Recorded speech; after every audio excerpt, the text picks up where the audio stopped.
ಹಗಲಲ್ಲಿ ಕೆರೆಕಟ್ಟೆ ಬೆಟ್ಟಗುಡ್ಡಗಳ ಮೇಲೆ ಹುಟ್ಟುಹಬ್ಬದ ಸಂಭ್ರಮ. ರಾತ್ರಿ ಆದ್ರೆ ಸಾಕು ಡಾಬಟಿ ಅಂಗಡಿಗಳಲ್ಲಿ ಎಣ್ಣೆ ಪಾಟಿಯ ಅಲೆದಾಟ. ಕಾಲೇಜು ಆಡಳಿತ ಮಂಡಳಿಯ ಭದ್ರತೆಯ ವೈಫಲ್ಯ. ಸುರಕ್ಷತೆಯೇ ಇಲ್ಲದ ಕಾಲೇಜಿನಲ್ಲಿ 400ಕ್ಕೂ ಅಧಿಕ ವಿದೇಶಿ ಮತ್ತು ಹೊರ ರಾಜ್ಯದ ವಿದ್ಯಾರ್ಥಿಗಳ ವ್ಯಾಸಂಗ. ಇದು Koratagere Priyadarshini college of pharmacy ಕಾಲೇಜಿನ ಕರ್ಮಕಾಂಡ. ತುಮಕೂರು ಜಿಲ್ಲೆ ಕೊರಟಗೆರೆ ಪಟ್ಟಣದ ಪ್ರಿಯದರ್ಶಿನಿ ಕಾಲೇಜ್ ಆಫ್ ಫಾರ್ಮಸಿ ಆಡಳಿತ ಮಂಡಳಿಯ ದಿವ್ಯ ನಿರ್ಲಕ್ಷ್ಯ ಮತ್ತು ವಿದ್ಯಾರ್ಥಿ ನಿಲಯದ ವಾರ್ಡನ್ ಭದ್ರತೆಯ ವೈಫಲ್ಯಕ್ಕೆ ಕೊನೆಯೇ ಇಲ್ಲದಂತಾಗಿದೆ. ಕಾಲೇಜಿನ ಪ್ರಾಂಶುಪಾಲ ಕೇಂದ್ರ ಸ್ಥಾನದಲ್ಲಿ ವಾಸವಿಲ್ಲದೆ ಪರೀಕ್ಷೆಯ ವೇಳೆ ಹಾಜರಾಗ್ತಾರೆ. ವಾರ್ಡನ್ ಇದ್ದರೂ ಶುಲ್ಕಗಳಿಗೆ ಮಾತ್ರ ಸೀಮಿತವಾಗ್ತಾರೆ. ಯಾರ ಜವಾಬ್ದಾರಿಯೂ ಇಲ್ಲದ ವಿದೇಶಿ ವಿದ್ಯಾರ್ಥಿಗಳಿಗೆ ಪೊಲೀಸರ ಭಯವೂ ಇಲ್ಲದಂತಾಗಿದೆ. ವಾರ್ಡನ್ ನಿರ್ಲಕ್ಷ್ಯವೇ ವಿದ್ಯಾರ್ಥಿ ಸಾವಿಗೆ ಕಾರಣ. ಪ್ರಿಯದರ್ಶಿನಿ ಕಾಲೇಜ್ ಆಫ್ ಫಾರ್ಮಸಿಯಲ್ಲಿ ಮುಂಬೈ ನಗರದ ಅಂಧೇರಿಯ ಗೌರವ್ ಸಿಂಗ್ ಪ್ರಥಮ ವರ್ಷದ ಬಿ ಫಾರ್ಮಸಿ ವ್ಯಾಸಂಗ ಮಾಡುತ್ತಿದ್ದ. 15 ಜನ ವಿದ್ಯಾರ್ಥಿಗಳು ನಿಲಯದಿಂದ ಹೊರಗಡೆ ಹೋದಾಗ ವಾರ್ಡನ್ ಎಲ್ಲಿಗೆ ಹೋಗಿದ್ರು? 15 ಜನ ವಿದ್ಯಾರ್ಥಿಗಳಿಗೆ ಸಮಸ್ಯೆ ಆಗಿದ್ದರೆ ಯಾರು ಹೊಣೆ? ಪ್ರಿಯದರ್ಶಿನಿ ನಿಲಯದಲ್ಲಿನ ವಿದ್ಯಾರ್ಥಿಗಳ ಜವಾಬ್ದಾರಿ ಯಾರು? ನಿಲಯಕ್ಕೆ ಬರೋದಕ್ಕೆ ಮತ್ತು ಕಾಲೇಜಿಗೆ ತೆರಳುವ ನಿಗದಿತ ಸಮಯದ ನಾಮಫಲಕವೇ ಹಾಕದೆ ವಾರ್ಡನ್ ನಿರ್ಲಕ್ಷ್ಯ ವಹಿಸಿದ್ದಾರೆ. ಇದರಿಂದಾಗಿ ವಿದ್ಯಾರ್ಥಿ ಮೃತಪಟ್ಟಿದ್ದಾನೆ ಎನ್ನುವ ಮಾತುಗಳು ಕೇಳಿ ಬಂದಿವೆ. ಮುಂಬೈ ವಿದ್ಯಾರ್ಥಿಯ ಸಾವು ಆಕಸ್ಮಿಕವೇ? ಬಿ ಫಾರ್ಮಸಿ ವ್ಯಾಸಂಗ ಮಾಡುತ್ತಿದ್ದ ವಿದ್ಯಾರ್ಥಿ ಗೌರವ್ ಸಿಂಗ್ ತನ್ನ 14 ಜನ ಸ್ನೇಹಿತರ ಜೊತೆ ಗೋಬಲಗುಟ್ಟೆ ಕೆರೆಯಲ್ಲಿ ಈಜಾಡುವ ವೇಳೆ ಮುಳುಗಿ ಮೃತಪಟ್ಟಿದ್ದಾನೆ. ವಿದ್ಯಾರ್ಥಿ ನೀರಿನಲ್ಲಿ ಮುಳುಗಿದ ದಿನ ಪ್ರಾಂಶುಪಾಲ ದೂರು ಏಕೆ ನೀಡಿಲ್ಲ? ದೂರು ನೀಡಿದ್ರೆ ಪೊಲೀಸರು ಪ್ರಕರಣವನ್ನ ಅಂದು ಯಾಕೆ ದಾಖಲು ಮಾಡಲಿಲ್ಲ? ವಿದ್ಯಾರ್ಥಿಯ ತಂದೆ ಕಾಲು ಜಾರಿ ಕೆರೆಯಲ್ಲಿ ಆಕಸ್ಮಿಕ ಸಾವು ಎಂದು ದೂರು ನೀಡಲು ಕಾರಣವೇನು ಎಂಬುದೇ ಯಕ್ಷ ಪ್ರಶ್ನೆಯಾಗಿದೆ. ಗೌರವ್ ಸಿಂಗ್ ಒಂದು ಸ್ಟೂಡೆಂಟ್ ನಮ್ಮಲ್ಲಿ ಮುಂಬೈಯಿಂದ ಫಸ್ಟ್ ಇಯರ್ ಬಿ ಫಾರ್ಮ್ ಓದ್ತಾ ಇತ್ತು. ಅವರು ಲಾಸ್ಟ್ ಇಯರ್ ಅಡ್ಮಿಷನ್ ತೊಗೊಂಡಿದ್ದು. ಅವರು ನಿನ್ನೆ 4 o'clockಗೆ ಅಲ್ಲಿ ಅವ್ರ ಜೊತೆ ಸಮ್ ಫ್ರೆಂಡ್ಸ್ ಜೊತೆ ಅಲ್ಲಿ ಹೋಗಿ ಈ ಸ್ನಾನ ಮಾಡೋಕ್ಕೆ ಹೋಗಿದ್ದು, ಸ್ವಿಮ್ಮಿಂಗ್ ಮಾಡೋಕ್ಕೆ ಹೋಗಿದ್ದು. ಅಲ್ಲಿ ಇವರು ಇದು ಡ್ರೌನ್ ಆಗಿದೆ. ಅಲ್ಲ ಸರ್, ಭದ್ರತೆ ಇರಲಿಲ್ವಾ ಸರ್? ವಿದ್ಯಾರ್ಥಿಗಳನ್ನ ಹೆಂಗೆ ಹೋದ್ರು ಕಾಲೇಜ್ ಬಿಟ್ಟು? ಹಾಸ್ಟೆಲ್ ಎಲ್ಲ ಇದೆಯಲ್ಲ, ಇಲ್ಲಿ ಹಾಸ್ಟೆಲ್ ಇದೆ.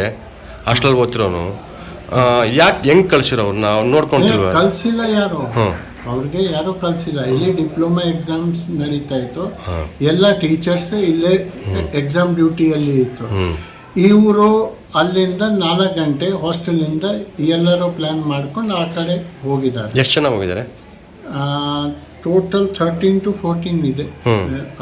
ಅವರು ಹೋಗಿ ಎಲ್ಲ ಬಿ ಫಾರ್ಮ್ ಹುಡುಗರು. ಅವರು ಕ್ಲಾಸ್ ಇಲ್ಲ ಅಂತ 4 o'clock ಕ್ಲಾಸ್ ಮುಗೀತು. ಇವರು ಎಲ್ಲ ಹಂಗೆ ಹಾಸ್ಟೆಲಿಂದ ಅಲ್ಲಿ ಹೋದರು.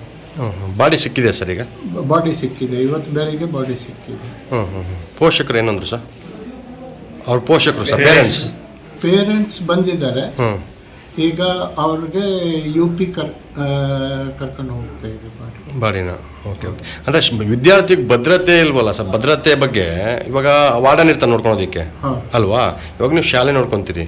ಬಿಕಾಸ್ ಇವರು ವಾರ್ಡನ್ಗೆ ಯಾರು ಹೇಳಲಿಲ್ಲ. ಆ್ಯಂಡ್ ಡೇ ಟೈಮ್ ಅವ್ರ ಕ್ಲಾಸಸ್ ಇಲ್ಲಿ ಕ್ಲಾಸ್ ಮುಗಿದ ತಕ್ಷಣ 3:45ಗೆ ಕ್ಲಾಸ್ ಮುಗೀತು. ಇವರು ಡೈರೆಕ್ಟ್ ಹಾಸ್ಟೆಲ್ ಹೋಗಿ ಸೀದಾ ಅಲ್ಲಿಂದನೇ ಪ್ಲಾನ್ ಮಾಡ್ಕೊಂಡು ಎಲ್ಲರೂ ಹೋದ್ರು. ಹೋಗ್ಬಾರ್ದಲ್ವಾ ಸರ್? ಹಂಗೆ ಹೋಗ್ಬಾರ್ದಲ್ವಾ? ಕಳಿಸ್ಬಾರ್ದಲ್ವಾ? ಕಳಿಸಿಲ್ಲ ಯಾರು. ಹೋಗ್ಬಾರ್ದಲ್ವ? ಹೋಗೋದಕ್ಕೂ ಅವಕಾಶ ಇಲ್ವಲ್ಲ ಸರ್? ಈಚೆ ಹೋಗೋದಕ್ಕೆ ಅವಕಾಶ ಇದೆಯಾ? ಇಲ್ಲ, ಈಗ ಮಾರ್ಕೆಟ್ ಅಪ್ ಟು 6:30 ಅವ್ರಿಗೆ ಏನು ಅವ್ರು ಮಾರ್ಕೆಟ್ ಹೋಗ್ಬೋದು, ಆಚೆ ಹೋಗ್ಬೋದು. ಈಗ ನಾವು ಗೇಟ್ ಲಾಕ್ ಮಾಡ್ತೀವಿ 8:00ವರೆಗೆ. ಅಲ್ಲಿವರೆಗೂ ಅವರು ಬರ್ತಾ ಇರ್ತಾರೆ, ಊಟಕ್ಕೆ ಬರ್ತಾರೆ, ಕಾಲೇಜ್ ಕೆಲಸಕ್ಕೆ ಬರ್ತಾರೆ. ಸೊ ಎಲ್ಲ ಲಾಕ್ ಮಾಡೋಕ್ಕೆ ಆಗಲ್ಲ.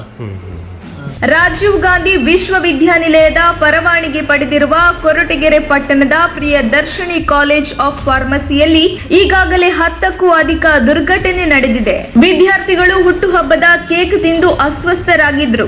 ವಿದೇಶಿ ವಿದ್ಯಾರ್ಥಿಗಳಿಂದ ಅಪಘಾತ, ಇಬ್ಬರು ಸಾವನ್ನಪ್ಪಿದ್ದಾರೆ.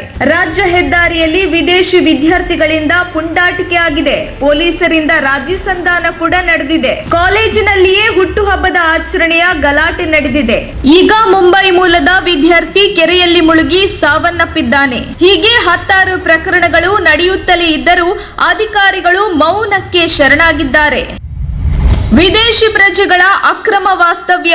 ವ್ಯಾಸಂಗದ ಪಾಸ್ಪೋರ್ಟ್ ಮತ್ತು ವೀಸಾ ಅವಧಿ ಮುಗಿದ ಬಳಿಕವೂ ವಿದೇಶಿ ಪ್ರಜೆಗಳು ಅಕ್ರಮವಾಗಿ ಕರ್ನಾಟಕದಲ್ಲಿ ನೆಲೆಸಿದ್ದಾರೆ. Bangladesh, Iraq, Iran, Sudan, Nigeria ದೇಶಗಳಿಂದ ಕೊರಟಗೆರೆಗೆ ಬಂದು ಅಕ್ರಮವಾಗಿ ವಾಸ್ತವ್ಯ ಹೂಡಿ ಶೈಕ್ಷಣಿಕ ವ್ಯವಸ್ಥೆಯನ್ನೇ ಕುಲಗೇಡಿಸುತ್ತಿದ್ದಾರೆ.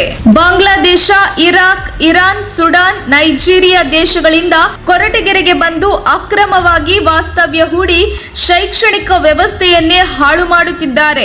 ಇತ್ತೀಚೆಗೆ ಕೊರಟಗೆರೆ ಪೊಲೀಸರ ತಂಡ ಅಕ್ರಮವಾಗಿ ವಾಸ್ತವ್ಯ ಹೂಡಿದ್ದ 3 ಜನರನ್ನ ಬಂಧಿಸಿ ಇರಾಕ್ ದೇಶಕ್ಕೆ ಕಳುಹಿಸಿರುವ ನಿದರ್ಶನವೂ ಇದೆ. ಈ ನಿಟ್ಟಿನಲ್ಲಿ ಕೇಂದ್ರ ಮತ್ತು ರಾಜ್ಯ ಗೃಹ ಇಲಾಖೆ ಅಕ್ರಮ ನೆಲೆಗೆ ಕಡಿವಾಣ ಹಾಕಬೇಕಿದೆ. ವರದಿ ಮಂಜುಸ್ವಾಮಿ, MN, ಕೊರಟಗೆರೆ.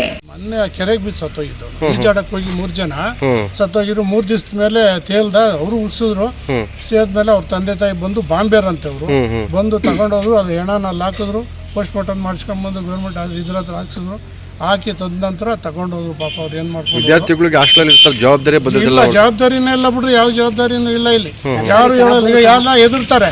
ಏನ್ ಮಾಡ್ತಾರೋ ಎತ್ ಮಾಡ್ತಾರೋ ಅಂತ ಅವ್ರಿಗೆ ಎದುರ್ಕೊಂಡು ಇದ್ ಮಾಡ್ಕೊಂಡು ಅವ್ರು ಬಿಟ್ರೆ ಬೇರೆ ಇನ್ಯಾರು ಇಲ್ಲ. ಯಾರು ಮಾತಾಡೋರು ಇಲ್ಲ ಇಲ್ಲಿ. ರಾತ್ರಿ ಹೊತ್ತೆಲ್ಲ ರಾತ್ರಿ ಹೊತ್ತಂತೂ ಸಿಕ್ಕಾಪಟ್ಟೆ ನಿದ್ದೆನೆ ಮಾಡಕ್ ಕೊಡಲ್ಲ. 3 ಗಂಟೆ ರಾತ್ರಿವರೆಗೂ ಓಡಾಡ್ತಾರೆ. ತಿರ್ಗಿ 5 ಗಂಟೆಗೆ ಸ್ಟಾರ್ಟ್ ಮಾಡ್ತಾರೆ. ಒಂದೊಂದು ಬ್ಯಾಚ್ ಟು ಬ್ಯಾಚ್. ಸೆಕ್ಯೂರಿಟಿ ಯಾವ ಇದಕ್ಕೂ ಸೆಕ್ಯೂರಿಟಿ ಇಲ್ಲ, ಕ್ಲೀನ್ ಇಲ್ಲ. ಅಲ್ಲಿ ಹೋಗಿ ನೋಡ್ರಿ, ಬಿಡಿ ಸಿಗರೇಟ್ ಅಲ್ಲಿ ಸೇದೋ ಬಿಡಿ ಸಿಗರೇಟ್ ಇಲ್ಲಿ ಗೊತ್ತಾ ಸ್ಮೆಲ್ಲು. ಹೆಣ್ಮಕ್ಳಿಗೆ ಭದ್ರತೆಗಳು ಅವೆಲ್ಲ ಇಲ್ಲ. ಅದು ಏನ್ ಮಾಡ್ಕೊಂತಾರ ಅದು ಗೊತ್ತಿಲ್ಲ. ಹೆಣ್ಮಕ್ಳು ಓಡಲ್ಲ, ಗಂಡ್ ಮಕ್ಳು ಓಡಾಡ್ತಾರೆ. ಇಲ್ಲ ಹೇಳ್ಬಾರ್ದು. ಇದು ಭದ್ರತೆ ಇಲ್ಲ, ಯಾವ ಭದ್ರತೆನೂ ಇಲ್ಲ. ನೀವೇನ ಕೇಳಿರೋ ಪ್ರಶ್ನೆ ಮಾಡಿರೋ ವಿದ್ಯಾರ್ಥಿಗಳು ಪ್ರಶ್ನೆ ಮಾಡಿದ್ರೆ ಅವ್ರ ಕಿವಿಗೆ ಹಾಕೊಳಲ್ಲ ಬಿಡ್ರಿ. ಕಿವಿಗೆ ಹಾಕೊಳಲ್ಲ, ಏನು ಬರಲ್ಲ, ಏನು ಮಾಡಲ್ಲ. ನಿಮ್ಮ ಹೆಸರುಗಳ ಆಯಾತ್ ಖಾನ್ ಅಂತ. ಇಲ್ಲೇ ನಮ್ಮ ಮನೆ ಪಕ್ಕದಲ್ಲಿ. ನಾನು 40 ವರ್ಷದಿಂದ ಇದ್ದೀನಿ ಇಲ್ಲಿ. बच्चे आए थे 1 बजे के करीब, लंच किए, क्योंकि हमारा लंच टाइमिंग 1 o'clock से 2 o'clock है. उसमें उन्होंने भोजन करने के बाद करीब 1:30 पे यहाँ से निकले.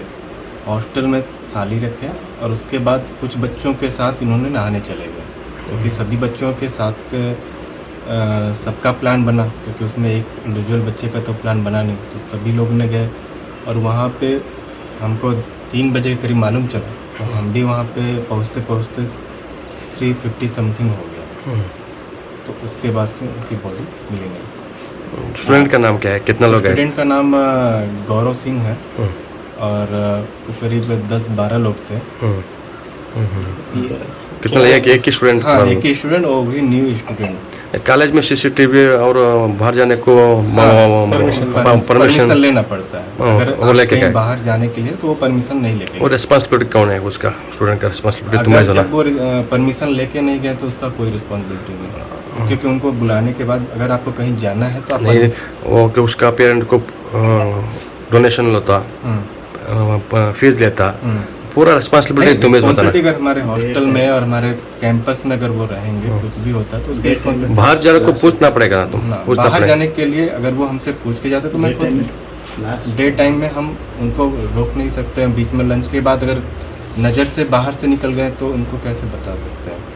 अगर नाइट के टाइम में तो हमारा 8 o'clock के बाहर कहीं जाना नहीं है, क्योंकि हमारा 8 o'clock लंच करके क्लोज हो जाता है. तुम्हारा नाम कैसा? अतीश कुमार सिंह.